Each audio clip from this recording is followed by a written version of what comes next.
नमस्कार। त्रिवेणी कला संगम जयपुर के इस चैनल में मैं संस्था की ओर से आप सभी प्रबुद्ध दर्शकों का हार्दिक अभिनंदन करता हूं। आज के इस एपिसोड में हम आपको बताएंगे हमारी भारतीय कला, संस्कृति और संस्कार, नैतिकता, इनसे संबंधित बातों की जानकारी हम जैसे पहले आपको देते आए हैं, वैसे ही आज भी हम आपके समक्ष प्रस्तुत कर रहे हैं। तो आज मैं आपको बताऊंगा, एक गीत है, ढूंढाड़ी गीत कसरत। तो कसरत जो पुस्तक त्रिवेणी कला संगम द्वारा प्रकाशित है, मेरे गीत दिखाएगा, इससे उद्धृत किया गया है। ये पुस्तक है 2013 में संस्था द्वारा प्रकाशित की गई थी और इसमें ग्रामीण जो परिवेश है उससे संबंधित सभी विषयों पर गीत हैं। तो आज के समय में कैसे जो कसरत होती थी पुराने समय में, कैसे प्रासंगिक है, ये मैं आपको बताने जा रहा हूँ। इस गीत के माध्यम से संदेश दिया गया है आज के बच्चों को, आज की पीढ़ी को, कि जो दैनिक कार्यकलाप हैं उनके अंदर आप संलग्न रहें तो वो एक कसरत का काम करें।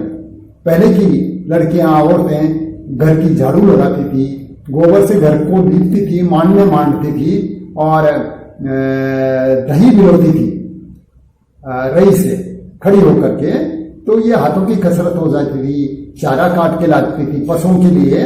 तो ये सारी चीजें जो कसरत का काम करती थी, उस समय शारीरिक श्रम हुआ करता था जो उनके शरीर को स्वस्थ रखता था, सुडौल बनाता था और उनके चित्त को जो है स्थिर रखता था। कार्यों में संलग्न रहने से व्यक्ति का जो चित्त है वो स्थिर रहता है, इधर उधर की सोचने का मौका नहीं मिलता उसको। तो ये गीत जो है, इसमें एक दादी और पोती का जो है संवाद बताया गया है, जिसमें एक दादी कहती है कि भाई ऐसा करो, पहले के समय में जो काम चला आ रहा था उसको करो, झाड़ू लगाओ और ये जो है खाट बनाओ। पहले क्या होता था, एक खाट का था फ्रेम डाल के और उस पे दरी बनाते थे, उस पे धागे मतलब पिरो करके धागों का, उसको बोलते थे ताना बाना। और उस पे हाथ का हत्था होता था, उसमें रंग बिरंगे धागों से, खासतौर से सूत की दरियां बनती थी। ये दादियां, माताएं ये करती थी ये काम और बच्चे उनको सीखते थे। तो जैसे पुराने चिथड़े हैं, कपड़े हैं, फटी हुई रजाइयों के खोल हैं, इनसे वो अपने दरी बना लिया करते थे और वो बैठने के काम में आती थी। अलग अलग रंगों की, उसमें अलग अलग डिजाइन डाल दिया करते थे। ऐसे ही दही बिलोते थे, है ना। तो इसमें कुछ शब्दों का प्रयोग आया है, बूढ़ी, क्योंकि ये ढूंढाड़ी बोली है। मैं थोड़ा सा ब्रीफ में बताऊंगा। तो पहले चरखा चलाती थी औरतें। चरखा चलाने में जो रुई होती है उसको, वो ताकू होता है चरखे का, उस पे ऐसा पिरो करके, उस पे लिपेट करके हाथ से चरखा चलाती थी, वो धागा बनता जाता था, है ना। तो जो रुई होती थी उसके जो छोटे छोटे से झत्थे होते थे उनको पूणी बोलते थे। पूणी एक लंबी सी पेंसिल नुमा होती थी, मोटी सी, और वो पूणी होती थी। और पूरा शायद 20 पूड़ियों का एक पूड़ा होता था। इस तरह का वो गिनती होती थी। तो पहले जो गांधी जी का जो आत्मनिर्भरता का आंदोलन था, उसमें औरतें खुद ही बनाया करती थी, सूत काटना, फिर उनसे कपड़े बनाना, ये सारा है। तो ये जो खाट बनाने का है कि भाई ये आप बना लो, बच्चियों को दादी कह रही है खाट बना लो, है ना। तो वो बच्चियां उस पर चिल्लाती है दादी पे कि क्यों हमारी जान ले रही है, हमारी माँ की भी ले रही है, हमें आजकल सब रेडीमेड मिलते हैं बाजार के अंदर, फैक्ट्रियां लग रही हैं। तो इस गीत के अंदर आपको इसी विषय वस्तु पर आधारित गीत का जो प्रभाव है वो बताया जा रहा है। एक्सरसाइज नहीं करने से बच्चियां बीमार हो जाती हैं, अस्पताल में उनको भर्ती होना पड़ता है। तो लीजिए, प्रस्तुत है गीत कसरत। तो लीजिए, आपके समक्ष प्रस्तुत है पुस्तक मेरे गीत दिखाएं गांव का गीत कसरत। चरखो कात बो तू सीख छोरी काम आवे गो माई बदलियो जमानो कारखानो चले गो।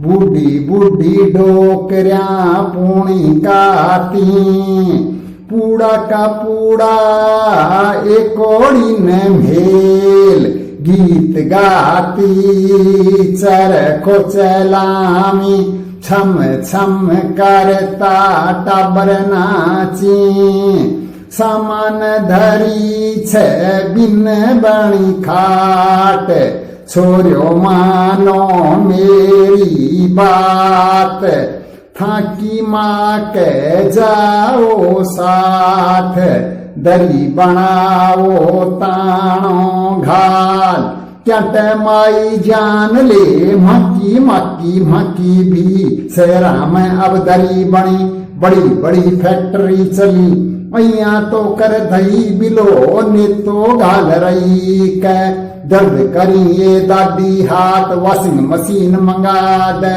बाई छे बीमार भर्ती अस्पताल में नर्स करावे एक्सरसाइज भट्टो बांध पगा के दाया बाया हाथ करावे ऊपर नीचे केड़े फंस गिरे भगवान बाई सोचे घर न जाऊंगी चरखो चलाऊंगी दही में बिलाऊं दरी बनाऊं खेबो मानू दादी तेरो चाल घरान चाल सुन लो थे ये सारी बात यन बांधो गाड़ी गांठ यन बांधो गाड़ी गांठ बांधो जी गाड़ी गांठ।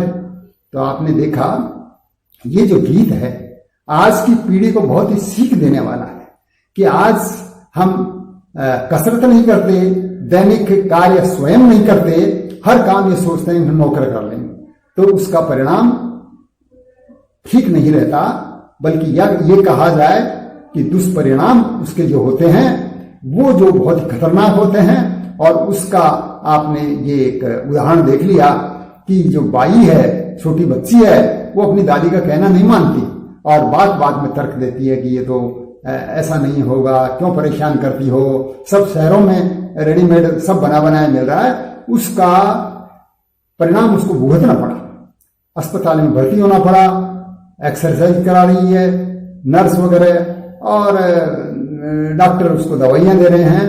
तो बाद में उस बच्ची के समझ में आती है और वो अपनी दादी को कहती है कि दादी मैं कहना मानूंगी और अब से जाकर के घर का काम स्वयं करूंगी।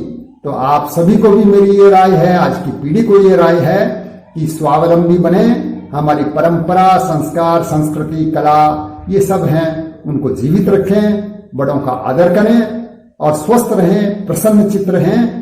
और आप सभी से एक निवेदन और कि अगर ये हमारा चैनल आपको थोड़ा सा भी ठीक लग रहा है तो हमारा उत्साहवर्धन करें, इसको लाइक, शेयर और सब्सक्राइब करके। धन्यवाद, नमस्कार।